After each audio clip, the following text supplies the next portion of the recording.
Hey, Rick Hansen here on Amazing Greats with author Doug Hankins on Christian singleness.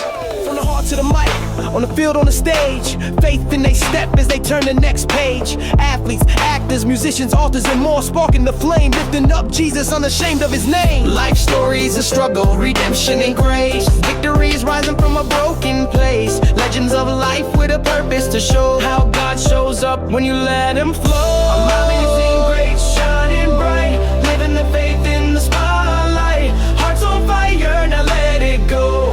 Turn it up, it's time to start the show. Well, here we are, face to face once again. A friend of mine from 3 years ago. We did an episode number 46 back in 2023, and at that point, you were kind of the eyes and ears of our listeners at a thing called the Revival at Ashbury, which was huge, and everybody in the country was talking about it. And now we're 3 years post Ashbury. Any reflections? First of all, let me say this is Doug Hankins, who is pastor of the First Baptist Church in Winter Garden near Orlando and Winter Park. I'm sorry, it is Winter Park. And That's okay. There is Winter Garden, which I used to live there. So, oh, okay, they're both in the area. yeah, one's northeast, which is where I am. One's northwest. Oh, So, interesting. Okay, so no wonder I got messed up. all So, good. so reflections. It's been 3 years now since that Mhm. revival. Have you had thoughts, reflections back to those days? I do, in part because I don't know if you heard about this, but there was a revival that took place at Southeastern University in Lakeland, Florida, just Oh, no. southwest of here, about a month ago. Jenny Allen came and spoke in chapel, and then there was just an extended worship time, and it sort of broke out for about a week or so, and they had to shut down uh, uh, campus and shut down classes and all that. And it fit the pattern of what happened in Asbury. So I've been thinking about it deeply over the past month or so.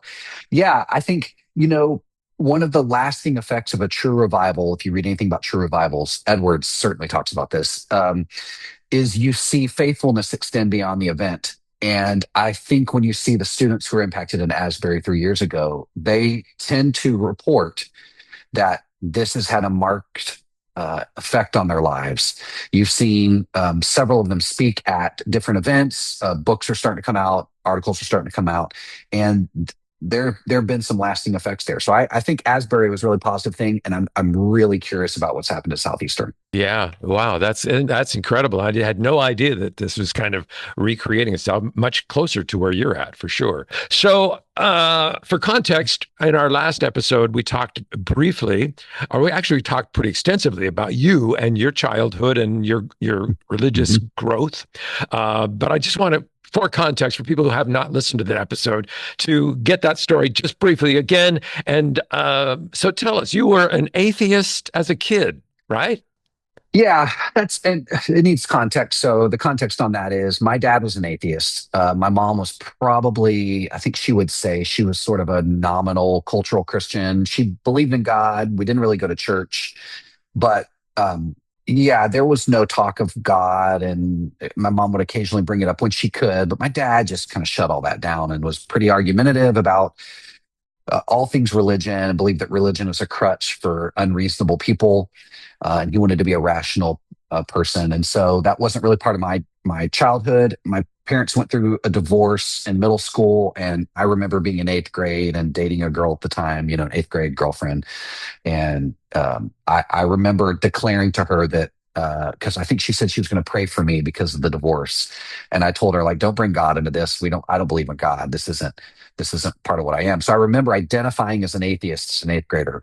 And my best friend was a Christian, and so he was always inviting me to go to church. And in the middle of the divorce taking place and just everything hitting me as a 14-year-old, I started to realize, I don't think my worldview is going to help me thrive well as a young person. And so I needed to kind of explore maybe some other options to put on. And I went to the Encyclopedia Britannica on our shelves, and I got out the P and the R book for philosophy and religion, and just started reading everything I could, trying to understand, make sense of the world. And In my ninth grade year, I was dating a different girl who was the daughter of a Baptist minister, and she got me a Bible for Christmas and told me to read it.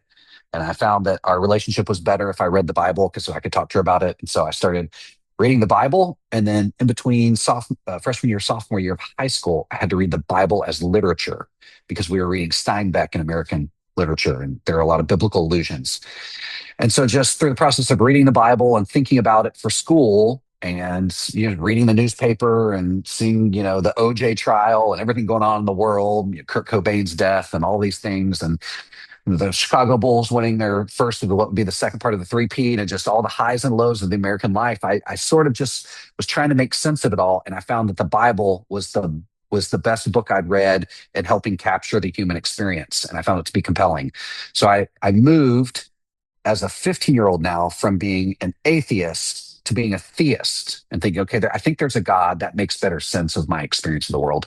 And then in reading the New Testament in particular, I started to become aware that I think Jesus is God. I think that's what he has claimed to have done, what he says about himself, the resurrection, like the balance of probability is high that Jesus is God. And so I decided to follow Jesus on September 10th of 1997. Wow. Somewhere around 8 p.m. Central Standard Time, as I became a Christian. So, Well, that's great. And now here we are a few years later, mhm. and you are a senior pastor at First Baptist Church in Winter Park.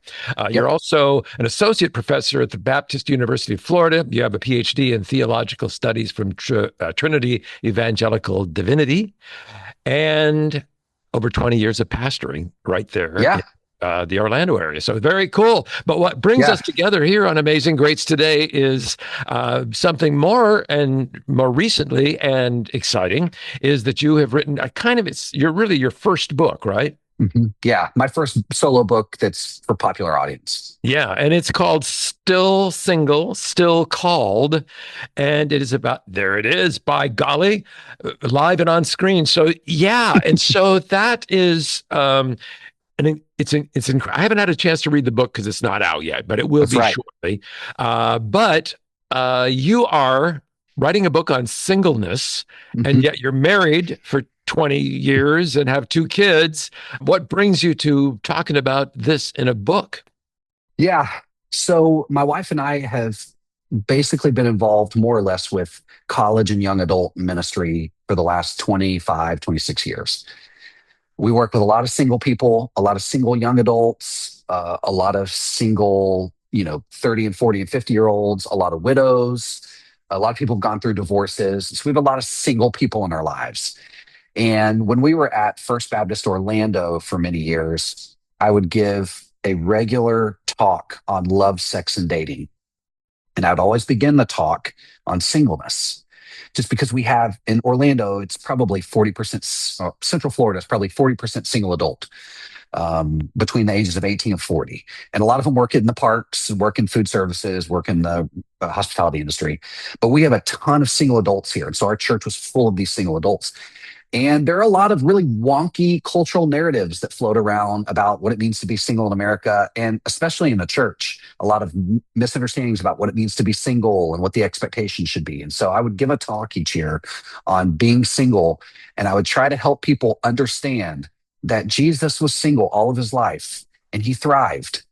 And so therefore, if God's put you in circumstances or called you to be single all of your life, then you're going to be okay because Jesus was okay. And furthermore, the Apostle Paul was single and he was okay. And so just trying to help everybody have that baseline of understanding of what singleness is biblically was just important, especially if we're going to talk about dating and love and sex and marriage.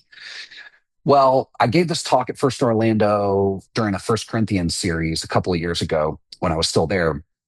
And I had someone walk up to me after the service and said, "That's the best talk I've ever heard on singleness. You should write a book." And I said, people are being nice. And so you're like, "Oh, thank you so much. That was so kind." And this guy was like, no, I'm serious. You should really go do this." And this guy is a vice president at Wycliffe Bible Translators. And he's like, I'm going to connect you. And I was like, "Oh, you're so kind. That's so nice." Again, okay. Well, sure enough, within, a 6-month period, he said, "Here is my friend at a publishing company. I've already mentioned you to her. Go talk to her." And so that started this process. I put a book proposal together and sent it off to this publisher who ended up not going with me. But I made it to the finals, and they said, "We think it's a good book. We just don't think it's right for our publishing company. You should go to somebody else."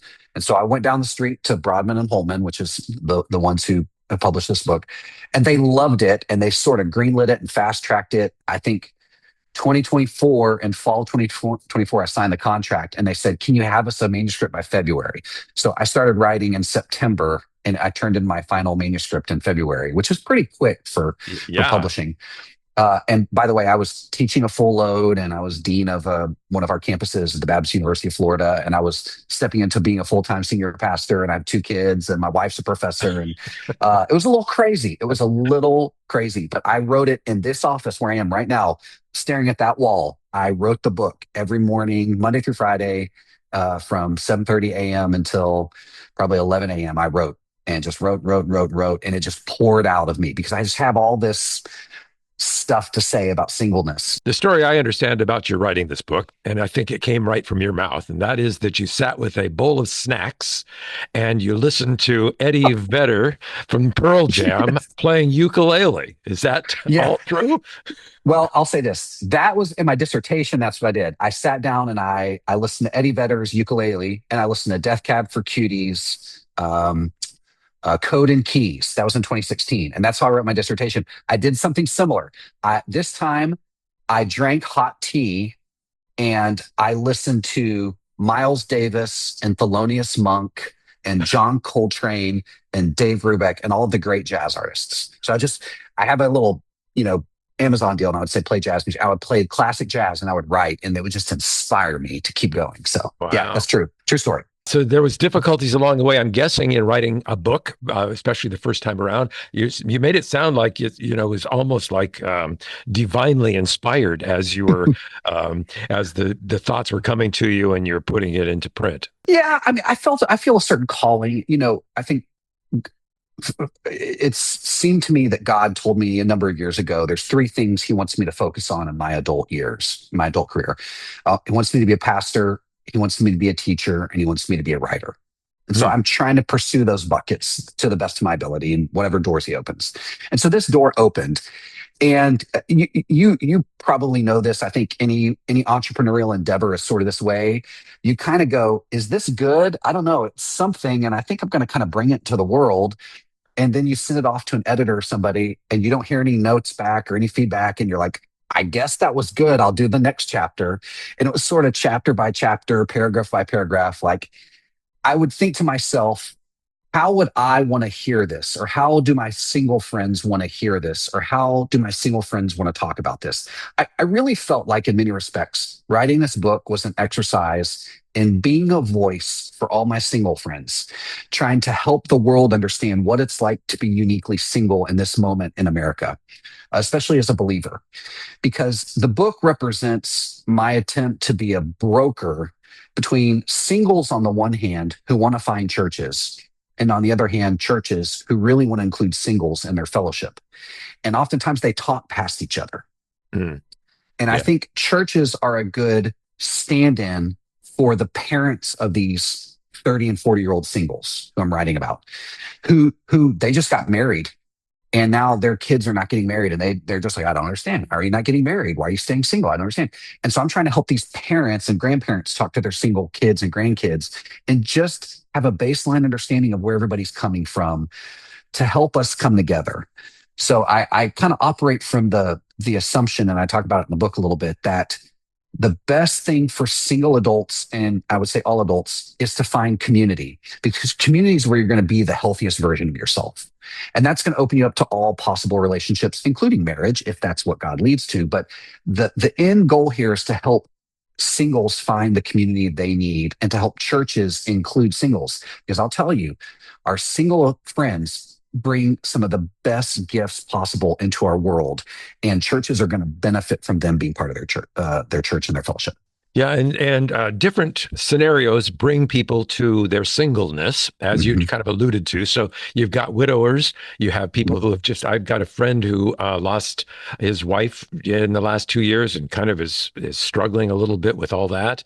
I have another friend that got a divorce at a late time in his age, and that's been a struggle. Then you have people who I also know that have lived a full and productive and fun-filled life as a single and seem to have adopted that as being very good for them. And then I have a 22-year-old nephew who says, I'm 22, I can't seem to find a wife. So so there's that too.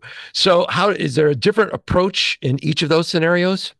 It's most certainly there are different approaches because all of building relationships is contextual and circumstantial. But I would say there's some general principles that are true across age spans. Um, one of them is I think if you're going to live a happy life, you got to prioritize community, not matrimony.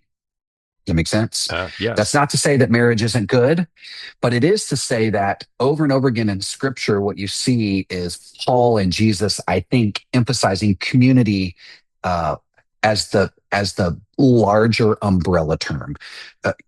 You go back to Genesis, it is not good. Genesis 2:18, it's not good for humans to be alone.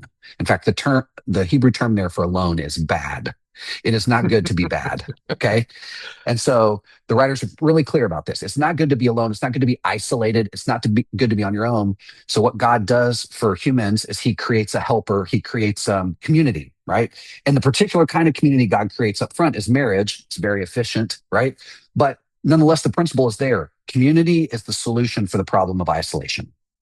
It's not that marriage is the solution for the problem of singleness. Singleness is not a problem to be solved.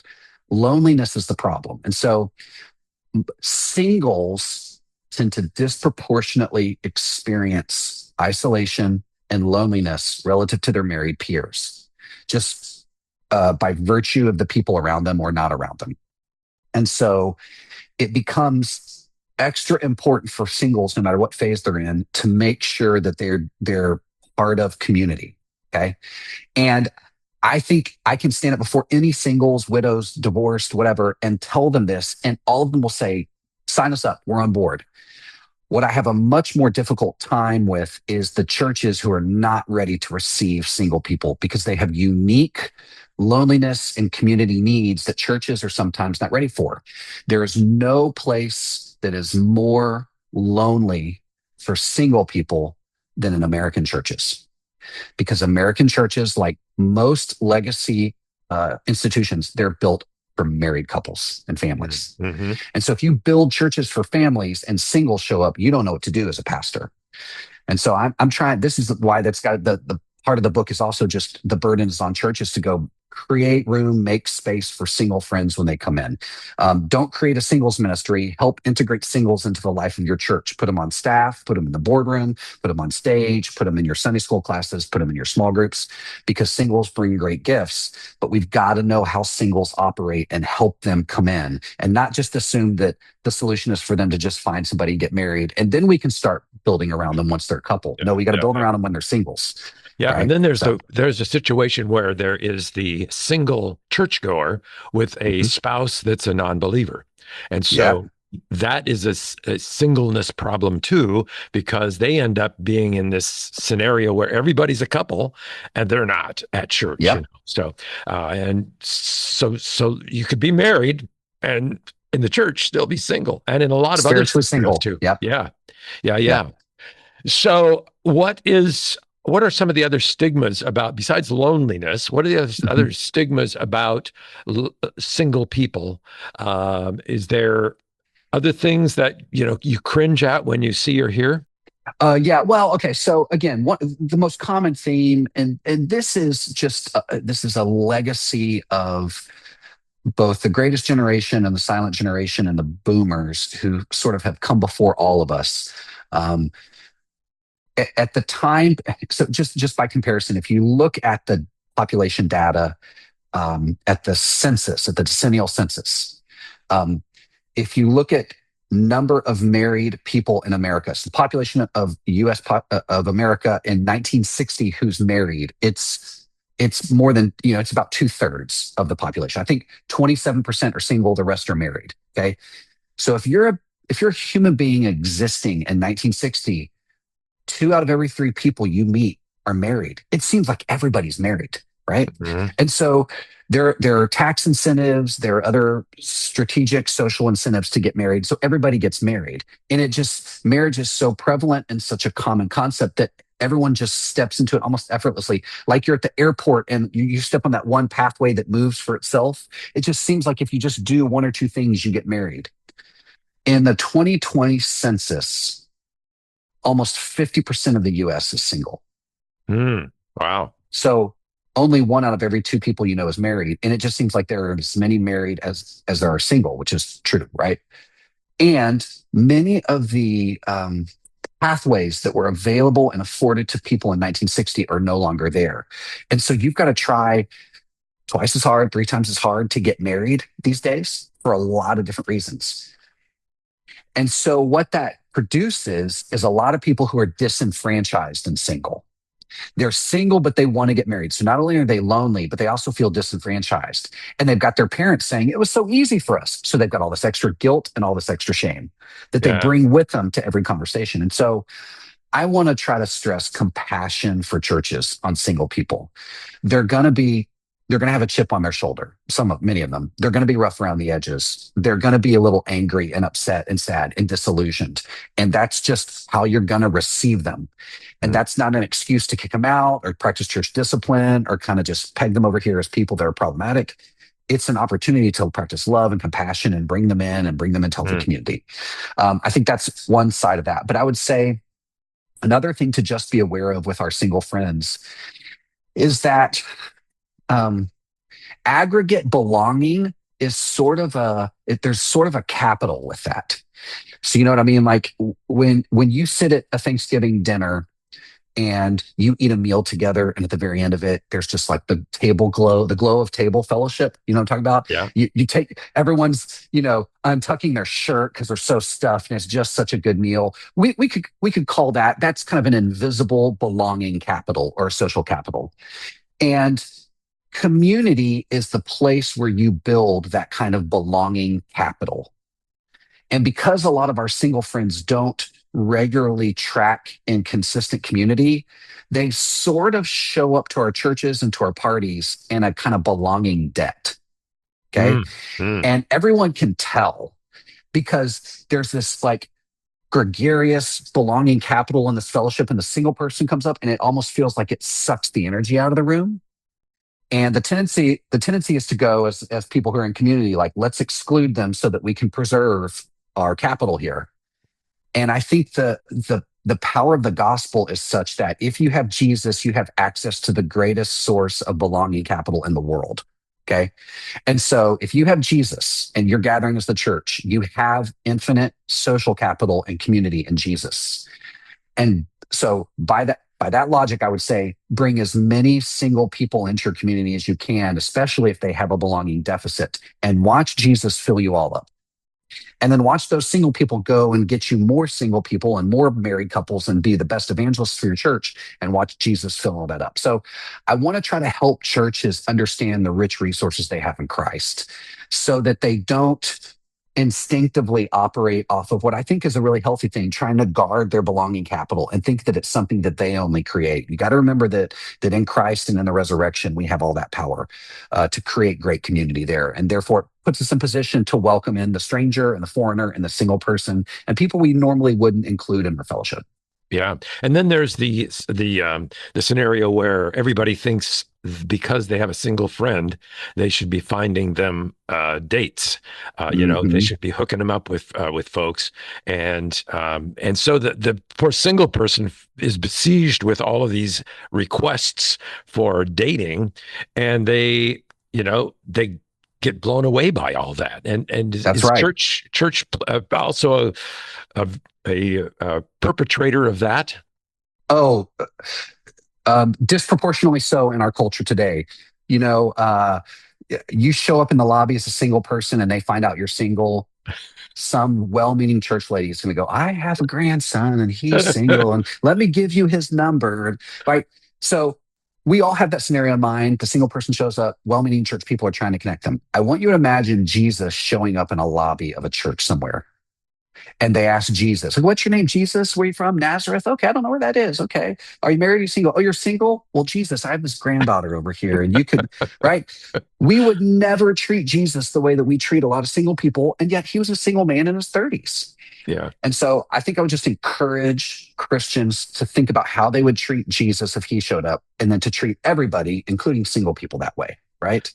Bring him into community, release him in his giftings, watch him brighten your church with his gifts, and do that for every single person. And yet they think they're doing favors. They're doing it in goodwill, right? To try to fix them up and make them, No doubt. Yeah. Yeah.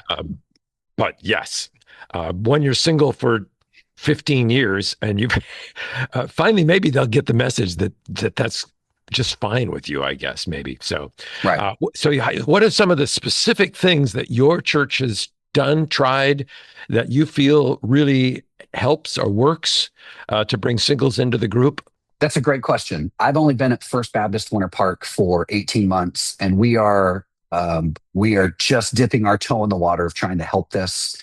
One of the ways we've done it here is we include everybody, regardless of their marital status, in our volunteer leadership, in the teaching rotations.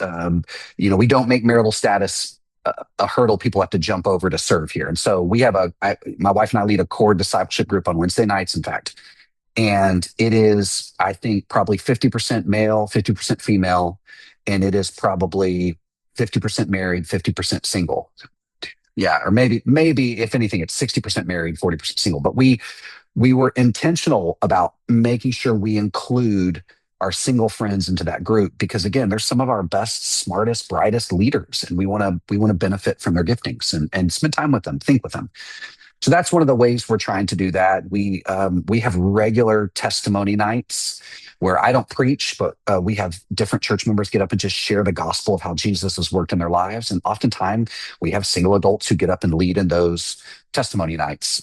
So we look for ways to release all of our people, including our single friends, into ministry leadership. That's about the best we've been able to accomplish in 18 months. In the book, I talk about four churches who do singleness well. And I talk about First Orlando. I talk about Tim and Kathy Keller at Redeemer Presbyterian Church in New York. I talk about David Potier, who is at a church called La Chapelle, which is one of the fastest growing churches in America, and it's in Montreal. And then I talk about a church that no one's ever heard of, but they should, which is called Northeast Church in Garland, Texas. And the senior minister has for many years been Ronnie Worsham, who's a good friend of mine. And they are just the best at making disciples of all people, including singles and young adults. They just do a great job.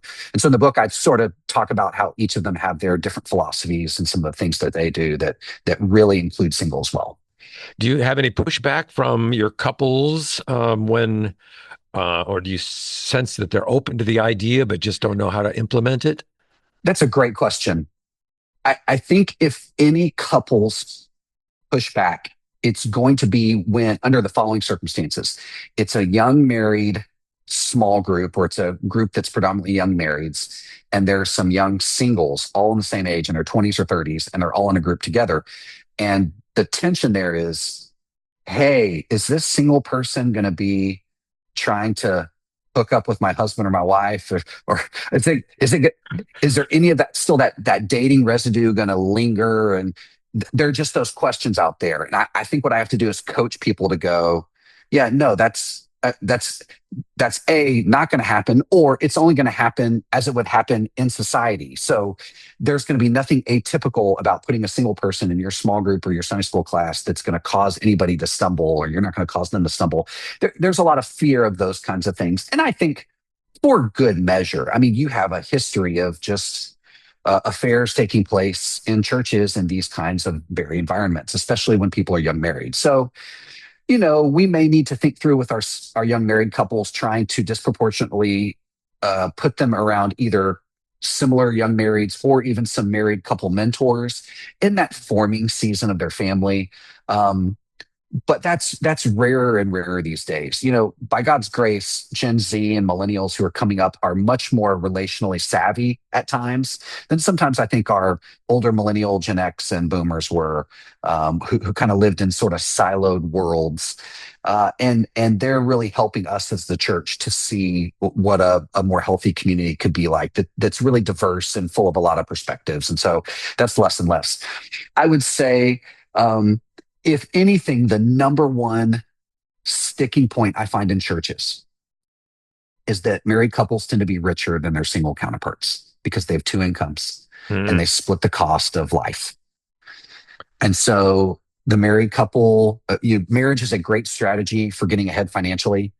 Um, And so we have a lot of married couples who they save up the money faster and can buy the house quicker and can go on the vacation sooner and can go on a more expensive vacation. And so with our mission trips, with our fun things we do with our conferences, we've got to keep the price point in a way that honors our single friends. Because what you don't want to say is, okay, we're going to go on this trip and it's going to be $1,000 for a single. Oh, and it's going to be $2,000 for the married couple or something like that, right? You don't want to dishonor the single person. You got to say, hey, it's going to be this rate per person or something like that. So we've just got to think about that with our single friends to make sure we're inclusive and not exclusive in the way that we do things. Yeah, I'd like to circle back just a quick moment because I was intrigued by what you said a little earlier, and that is that you're sensing that there is more relational activity amongst the younger Gen Mhm. Zs and Gen X. So, I've been kind of exploring that with other guests because I'm curious which direction we're going Mm. with younger people, especially in terms of social media. And this is the only generation that's really was born with an iPhone in their hand, Mhm. and so, and some people seem to think that that's making them um, more separated from community, not less. I think it's probably true that the population that is currently between 35 and 25 years of age is probably the most connected digitally and least connected physically to places. I think that's probably true. And again, that's just a random section. But I think what you're finding is people under 25 right now, the the increase in Bible sales is among that population. And the increase in church participation is among that population. And the increase in prayer meetings on college campuses and college baptisms and revivals are taking place among people 25 and under. And what social scientists are starting to try to articulate at the early stages is this group of people currently 25 and younger, maybe 25 to 15, they're different. And they're different in a way we haven't seen in a while. They are more curious about spirituality, specifically Christianity. They're more apt to go to churches. They're more apt to read their Bibles. They are less apt to be digital in all of their lives. They've grown up in such an inauthentic digital world that they're trying to chase authenticity. Hmm. And so the churches that create space for these kinds of saints who are on their own spiritual pilgrimage are going to be the churches that really grow and find health. And so, I don't know what their marital singleness dispositions are, and we're going to have to find that out in time. But that's at least what I think across the West we're starting to see, both in Europe and in America, that there is this hunger for the things of God, and people are coming to church for the first time, and it's really that age. The 25 to 35, that was the last generation, I think, that kind of was enamored with social media and with digital stuff and may live mostly digital. But even then, that group is starting to get to the age where the last holdouts are getting married and starting to have kids and getting into their careers and going, you know what, I probably need meaning in life. And they're starting to come to church too. So it's a great time to be leading in church life because I think people are hungry and they're looking for something authentic. And for us, what it's allowing us to do, we're a pretty traditional church. We're a hallmark church. We're an old building, but we're an old building filled with new people. And they specifically don't like fads. They like tradition. They like liturgy. They like call and response. They like hymns. They like bells and smells. And so my worship pastor, Caleb, is getting to toy with all of these different things, bring back liturgy and things like that. And people love it. And we're like, when we do our testimony nights, we show art. So we're like, this is a 17th century painting of the prodigal son. And then we talk about the things going on, and people love it. We did Hmm. Ash Wednesday. People loved it. College students at Rollins College were showing up and getting crosses on their forehead, and we got to preach the gospel, and they take it with them where they go. And so this is a really fun, innovative time to be in church ministry.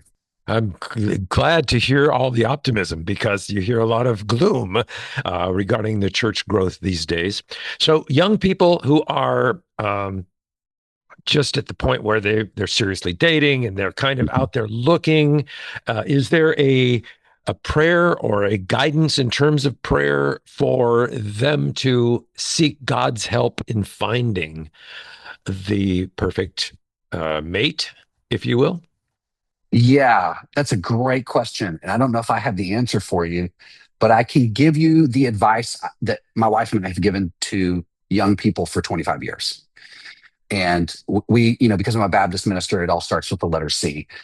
So there's sort of five things the kind of boxes we think you should check. When you're dating, you're looking for character, chemistry, and competency. Okay. Do they have consistent character in public and in private? Is it character that's modeled after Jesus to the best of your awareness of how Jesus models character? And it's yes, no. Are they competent? Are you guys on the same level? Are y'all equally yoked?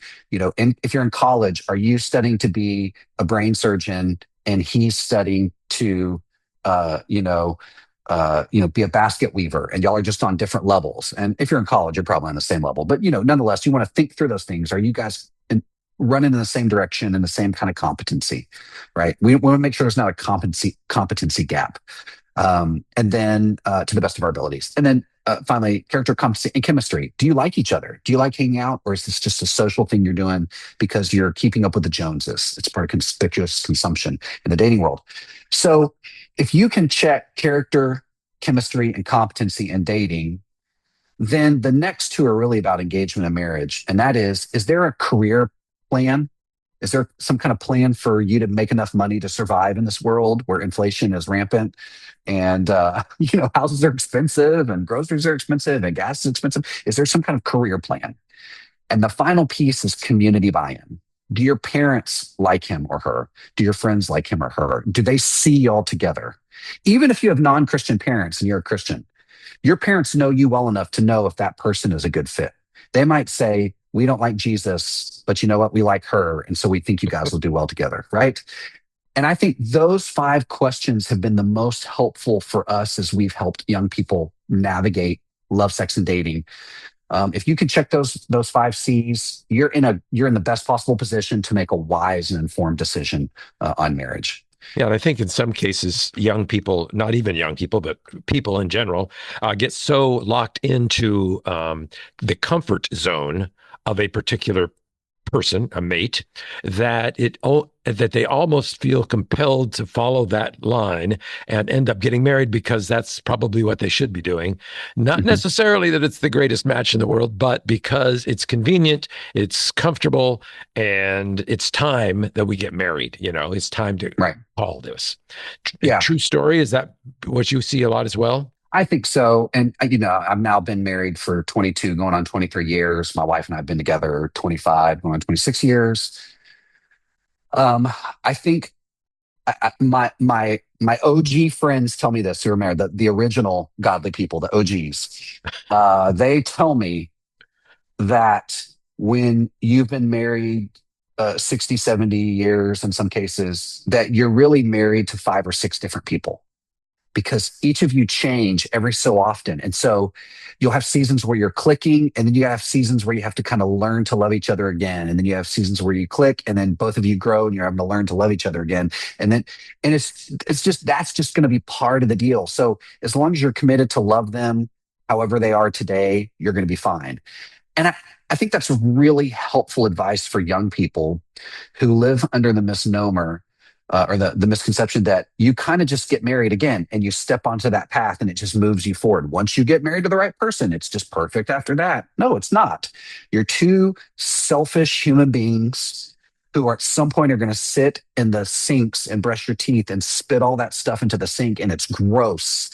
And you're going to argue about which way the toilet paper goes in, and you're going to argue about the proper way to make the bed or not make the bed. It's inevitable.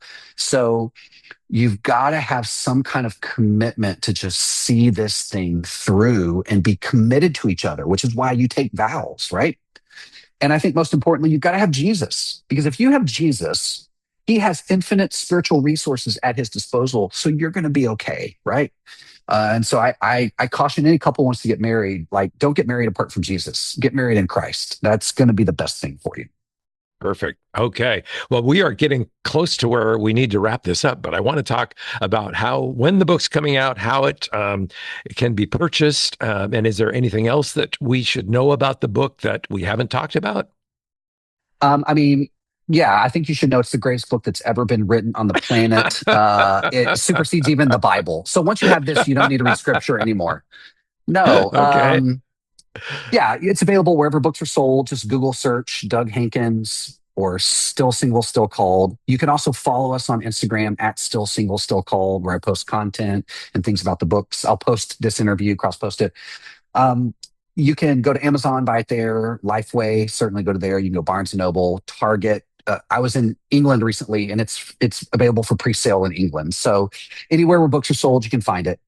It's available in paperback, digital, and audiobook. I spent 8 hours in the studio with the dulcet tones of Doug Hankins coming forth onto the. Nice. So you can listen to me read my book and tear up at different points and laugh at myself. So you should also know there are copious amounts of footnotes, because I have all these little asides I want to make and all this context. And so I have completely unnecessary footnotes in this book. Hopefully, I will also just say, here's my elevator pitch. You can read it on a plane flight from Orlando to Los Angeles. Okay. 3-4 hours, you're done.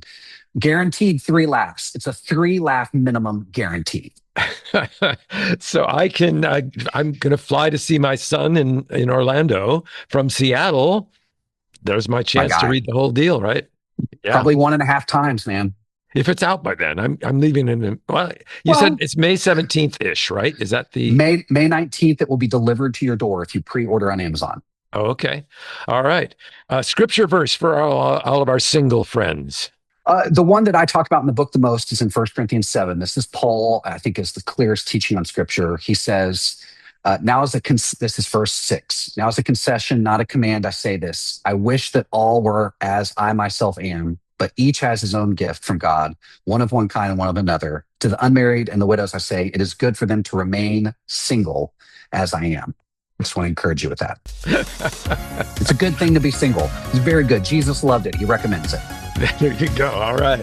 And if he does, we better abide by that for sure. That's right. That's right. Pastor Doug Hankins, thank you so much for your time and for writing this book. And I'm excited to actually read it because of all of this preliminary information. So thank you again for being with us today, and go Doug. Thank you so much. Appreciate you. Appreciate Amazing Grace podcast. Hey, Doug Hankins, thanks for joining us on Amazing Grace. Your upcoming Still Single, Still Called book reminds us that God's purpose for our lives isn't about our relationships. It's about our calling. We tend to overlook the value of singleness. And this book brings clarity and encouragement and biblical perspective to the singleness in America. Go buy the book, for gosh sakes. And tell your friends, your single friends, and their loved ones to check out this episode of Amazing Grace. Hit like, subscribe, and thank you very much. God bless.